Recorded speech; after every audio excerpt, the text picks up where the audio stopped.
Magandang umaga po. Ito po ang inyong Ate Marie, Nanay Marie, Aling Marie, o Tita Marie. Ang inyo pong laging kakampi. Ano po? Ako po'y magbibigay lang ng opinyon dito sa nasabi ni Senator Drilon. Ano po? Na wala na daw po ang impeachment. Pinatay na daw ito ni President Bongbong Marcos. At wala na raw pong magawa si President Bongbong Marcos sa Senado. Ano po? Yan po ang pagkakasabi niya. At ito po ay bibigyan natin ng opinyon.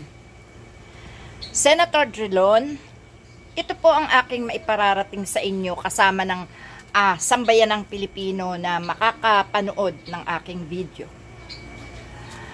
Sana po, huwag niyo po i-discourage ang tao. Kasi po, hindi pa po dumarating ang June 3 at ang June 11 na sinabi ni Chis Escudero na uumpisahan na ang impeachment ni Sara Duterte. Sa mga naririnig pong yan ng mga tao, ay nagkakaroon po ng kahinaan ng loob na ipinapakita ang taga-gobyerno.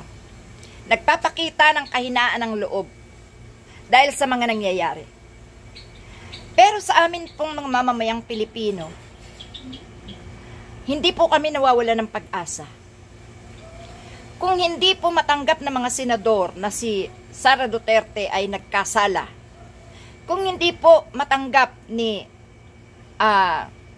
President Bongbong Marcos na si Sara Duterte ay nagkamali sa paglustay ng pera ng bayan, ang taong bayan po o ang bayan kailanman ay hindi po mababago ang pananaw na si Sara Duterte ay nagkasala sa bayan sa paglustay ng perang pinaghirapan ng lahat ng mamamayang Pilipino na dinala sa walang kapararakan na hindi maipaliwanag kung saan dinala.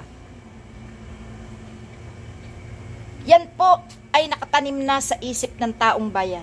Naumpisahan na po ang impeachment sa Kongreso. Umasa ang maraming Pilipino.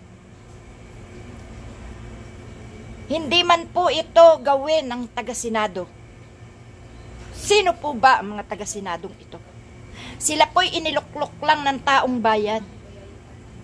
Sila po ay pinagkakatiwalaan ng taong bayan.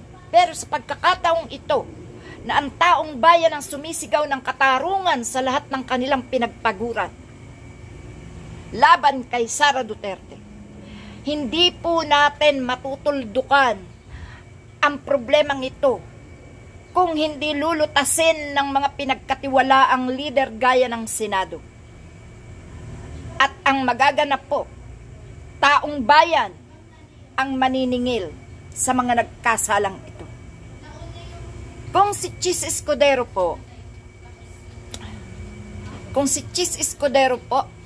Senator Chis Escudero,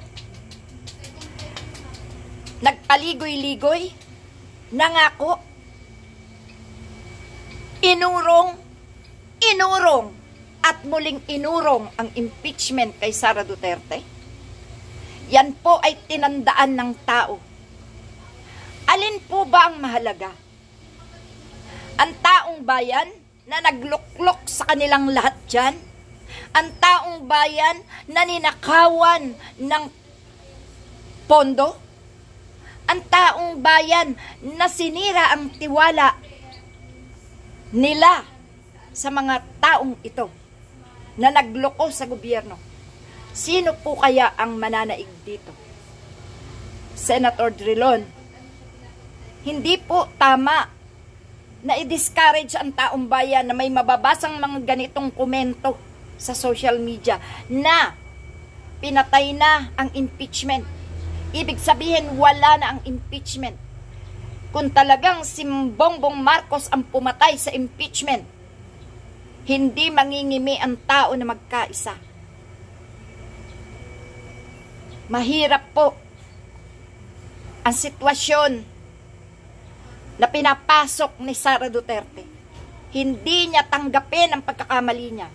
Hindi niya aminin ang pagkakamali niya. Ang Pilipino ay marunong magpatawad.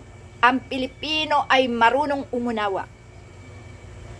Bakit hindi niya harapin ang katotohanan kung malinis ang kanyang hangarin sa bayan? Hangad ng buong bansa ng mga mamamayang Pilipino na nakalalamang ma-impeach si Sara Duterte.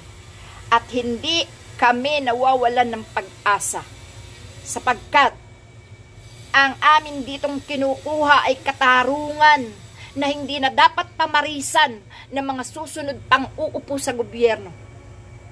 Sapagkat kung hindi mabibigyan ng leksyon si Sara Duterte, marami pang Sara Duterte ang gagawa ng kabalbalan, kahihiyan, kawalanghiyaan, at pagnanakaw sa ating gobyerno. Yan lang po, Sir Trilon. Hindi pa po tapos ang laban. Hindi pa po dumarating ang June 3 hanggang June 11, 2025. Kung kaya't kaming mga mamamayang Pilipino, may karapatan kami na isigaw ang aming gustong isigaw para makamit namin ang aming minimithi na mabigyan ng leksyon ang taong nanloko sa mamamayang Pilipino na nagpagod, dugo at pawis ang pinuhunan ng taong bayan sa mga perang inaakyat sa gobyerno na ninanakaw lang ng katulad ni Sara Duterte. Marami pong salamat. Sana po maunawaan niyo kami.